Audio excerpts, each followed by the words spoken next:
It's been kind of a sci-fi week in my reading, and this is We Live from Aftershock Volume 1, and it's drawn by the Miranda brothers. And so I was reading this through a book club that I'm a part of, and they just recommended this, and I was like, okay, I don't know what this is, but I'll check it out.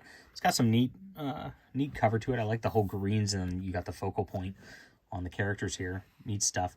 It's 5 issues, and I guess there's a second series in the works now as of this deal. Unfortunately, several of the pages actually fell out in my copy. Even on my first read, you can see it kind of coming out right here. I actually lost a few pages already. That completely fell out. Just not great binding on this, and that's kind of a bummer. It happens sometimes. The glue on these books just don't quite work out.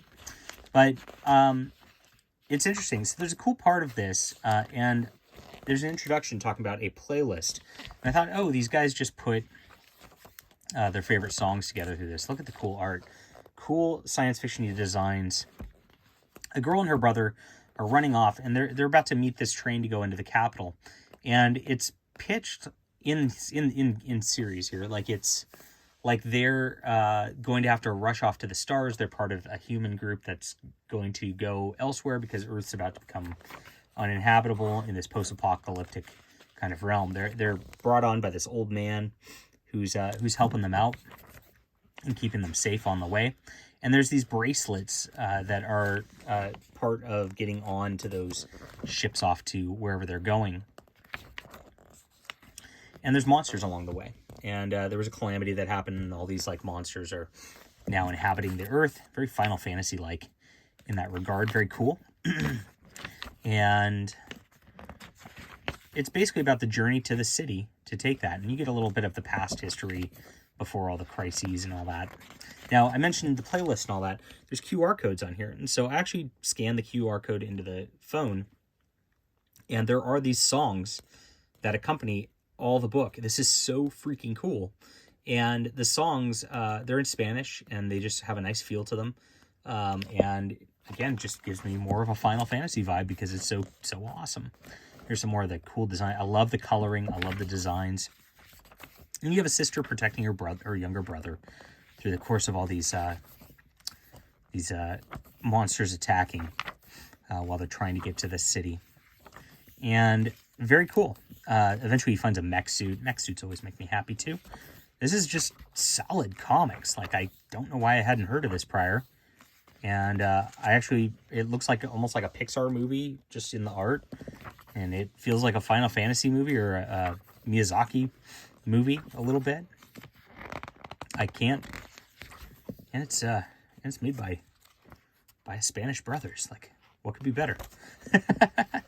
And eventually they get to the city. The girl doesn't have a bracelet, so she's going to sacrifice herself for her brother. Tosses him into the whole group where they take off. And here's these like overlords who are overseeing these things. And in the middle of the air, they go over these and here's the twist to the book. So a few spoilers. They weren't actually, these kids were not getting just taken to the stars. They were being grown up and trained and turned into basically superheroes. And here's the kid from before. He's now older, and now he's going to protect his little brother. So that the roles are going to reverse. Just super wholesome all the way around. And then it ends there. So this is clearly like just the beginning of the series. And there's going to be more to it as they, I guess, fight off alien threats and things like that. Pretty neat. This is a cool setup. And I got to say, just like, it is very decompressed. Like, the amount of story you get, while it's fast-paced and fun, and I like the characters quite a bit, like, it feels like a first issue. In the old days, this 5 issues might have even been like the first 8 pages of a Stan Lee book for a single issue, where they finally become the superhero. And that's kind of what we get here. So the next volume, I don't know what's in it. I assume it's the superhero learning to be a superhero and facing his first trials. But very decompressed on that level. But other than that, the world building's really cool. All the monsters are really cool. You don't really know too much of what happened, but you don't need to. And the art's just phenomenal. And the pacing is great, and I love the characters. So I can't complain too much about the start. This might be a situation, though, like once I get into this, that it's like, I wish I would have waited till it's all complete so I could have the whole omnibus and just go through this. That happens sometimes too. But gosh, I got to recommend this indie thing from the Miranda Brothers. This is cool. I'm going to be looking these guys up. I am a fan. So 8.5 out of 10 from me. Really enjoyable stuff. And we'll be back soon.